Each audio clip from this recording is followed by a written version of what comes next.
श्री शिवाय नमस्तुभ्यम फ्रेंड्स। तो कैसे हैं आप सब? आई होप आप लोग बहुत अच्छे होंगे और मैं भी अच्छी हूँ और बहुत अच्छे से एग्जाम दे रहे होंगे और जिनका आने वाला है एग्जाम वो लोग बहुत अच्छे से तैयारी कर रहे होंगे। तो आज मैं अपनी इस वीडियो में बात करने वाली हूँ कट ऑफ के बारे में, और जिनका 120 130 है वो क्या करे, क्या उनका सिलेक्शन हो सकता है कि नहीं, उनके कितने चांस है सिलेक्शन होने के। तो अभी तक मतलब कि आधे, आज मैं जब ये वीडियो शूट कर रही हूँ तो तब तक तो मतलब आधे लोगों का एग्जाम तो हो ही चुका होगा, क्योंकि 7 मार्च से यहाँ पर स्टार्ट हुआ है और 13 अप्रैल तक मैंने देखे हैं। इसके बाद का तो मैंने किसी का नहीं देखा। तो आप लोग के भी अगर एग्जाम हो गए हैं तो कितने मार्क्स आए कमेंट करके जरूर बताइएगा, और किसका अभी बाकी है। तो चलिए आज मैं स्टार्ट करती हूँ आप लोगों से यहाँ पर। तो यहाँ पर 2025 का कट ऑफ डिस्कस करने से पहले हम पहले ये देख लेते हैं कि 2017 में क्या कितना कट ऑफ गया था, कितनी पोस्ट थी। तो उससे मतलब आसान हो जाएगा हमें 2025 के बारे में सोचने के लिए और यहाँ पर अनुमान लगाने के लिए। तो देखिए 2017 में जब एमपी महिला सुपरवाइजर का यहाँ पर एग्जाम हुआ था तब टोटल 714 पोस्ट थी, जिसमें से महिला पर्यवेक्षक के लिए 357 पोस्ट थी और आंगनवाड़ी कार्यकर्ता के लिए भी 357 पोस्ट थी, और यहाँ पर पुरुषों के लिए पोस्ट नहीं थी।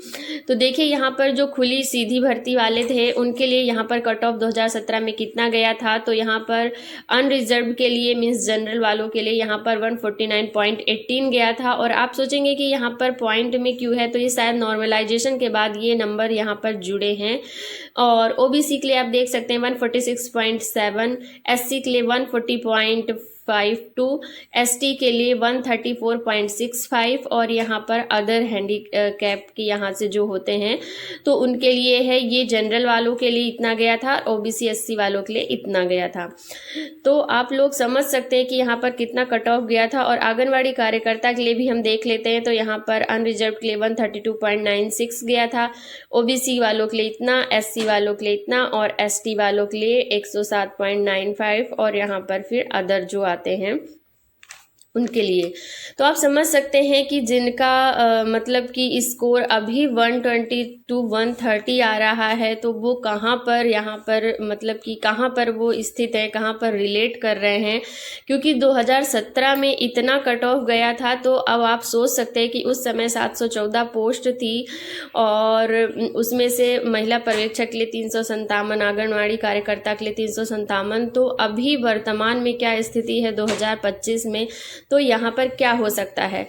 यहाँ पर मैं इसलिए आपको 2017 का यहाँ पर कट ऑफ दिखा रही हूँ क्योंकि आप खुद भी अनुमान लगा सकते हैं कि कट ऑफ क्या जा सकता है।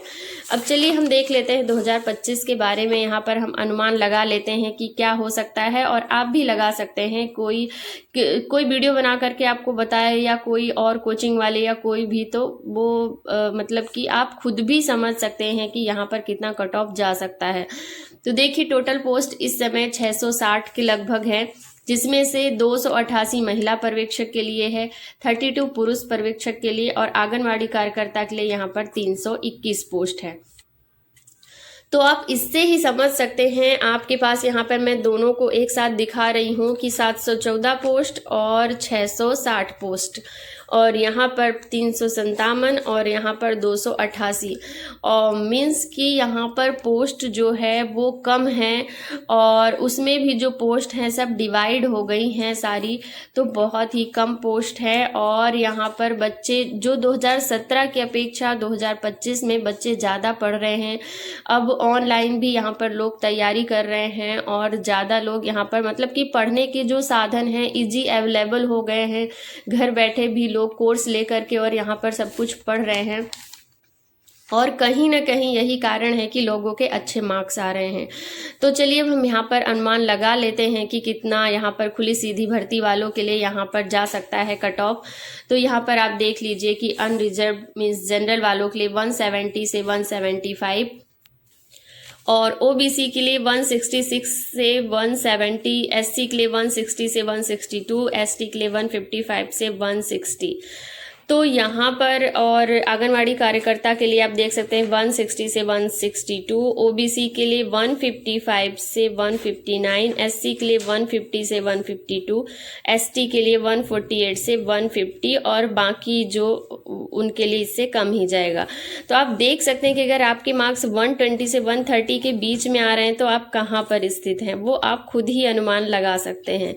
और चलिए ये बात कर लेते हैं कि क्या इतना ही जाएगा, तो इससे भी हाई जा सकता है क्योंकि इतनी कम पोस्ट हैं और लोग इतने तो अगर मान लीजिए कि एक दिन किसी दिन दोनों शिफ्ट में अगर 50 बच्चे भी, या चलिए उससे और कम ले लेते हैं, 30 बच्चे यहाँ पर 175 से ऊपर आते हैं और ऐसे आ ही रहे हैं, तो एक सेंटर में एक दिन में अगर 35 हम ले लेते हैं, 35 बच्चे अगर 75 से ऊपर आ रहे हैं तो यहाँ पर इतने दिन एग्ज़ाम हो रहा है, तो 288 पोस्ट तो आपकी 75 के ऊपर वाले ही यहाँ पर कवर कर लेंगे।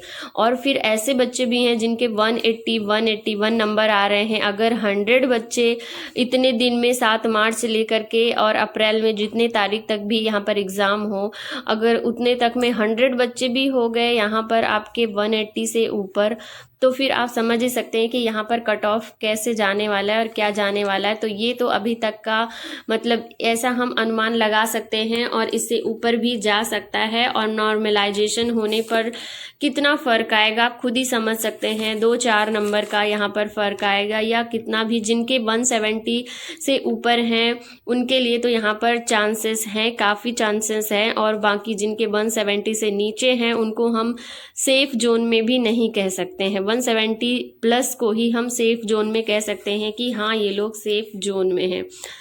तो बस ऐसा ही है। तो जिन लोगों का 120 या 130 है वो लोग अपनी अब अभी दूसरी यहाँ पर तैयारी में लग जाएं, दूसरे एग्ज़ाम की। अगर आप जो जैसे बहुत सारी अभी पोस्टें आ रही हैं, अगर आप उनके लिए एलिजिबल हैं, आप एग्ज़ाम दे सकते हैं, तो आप लोग उसकी तैयारी में लग जाइए, इसकी आशा नहीं करिए। जिनका 170 से ऊपर है वही लोग यहाँ पर होप बना करके रखें, बाकी तो अब क्या होगा समझ में आ ही जाएगा। तो यहाँ पर मैंने सोचा कि चलो एक एनालिसिस वीडियो बना लेते हैं यहाँ पर कट ऑफ की। तो आप लोग बताइएगा कि आप लोग क्या सोचते हैं कि कितना कट ऑफ जाएगा और कितना नहीं जाएगा, कमेंट करके ज़रूर बताइएगा। बाकी यहाँ पर फाइनल कट ऑफ तो यहाँ पर सारे अप्रैल में एग्ज़ाम हो जाएं, अप्रैल में मतलब सारे शिफ्ट के एग्ज़ाम हो जाएं सारे बच्चों के, फिर यहाँ पर देखेंगे। और ये भी है कि जो नंबर लाने वाले लोग हैं उनको हम 3 पार्ट में डिवाइड कर सकते हैं। एक पार्ट हो गया आपका 170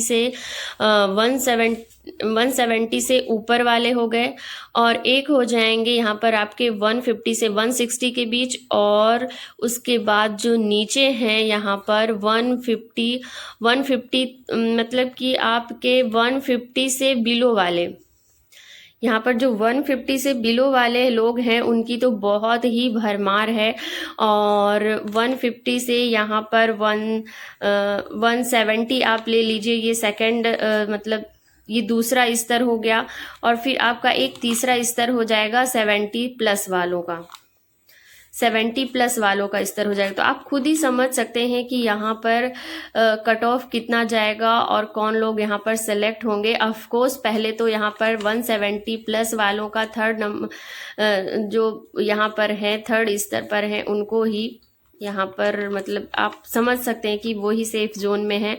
बाकी ये सेकंड हो गए 150 से यहाँ पर 170 के जो बीच नंबर ला रहे हैं, और बाकी इससे बिलो जो 120, 130 ऐसा 130, 135 ऐसे बहुत सारे लोग हैं जिनके इतने मार्क्स आ रहे हैं। तो आई होप आप लोग समझ गए होंगे कि यहाँ पर कट ऑफ कितना जाने वाला है। और बस मैंने कोशिश की आप लोग को थोड़ा सा बताने का, क्योंकि कमेंट आ रहा था कि एक बार आप कट ऑफ के बारे में भी बात करें, तो बस यहाँ पर मैंने बातें कर ली। तो मेरा ये वीडियो अगर आपको थोड़ा सा भी अच्छा लगा तो लाइक और शेयर कर दीजिएगा, और अगर आप चैनल पर पहली बार आए तो सब्सक्राइब कर लीजिएगा और साथ ही बेल आइकन को भी प्रेस कर दीजिएगा, जिससे जब भी मैं इससे रिलेटेड कोई वीडियो डालूं एमपी महिला सुपरवाइजर से तो आप लोगों को नोटिफिकेशन मिले और आप लोग देख सकें। तो चलिए मिलते हैं नेक्स्ट वीडियो में, तब तक के लिए bye bye, take care and best of luck friends.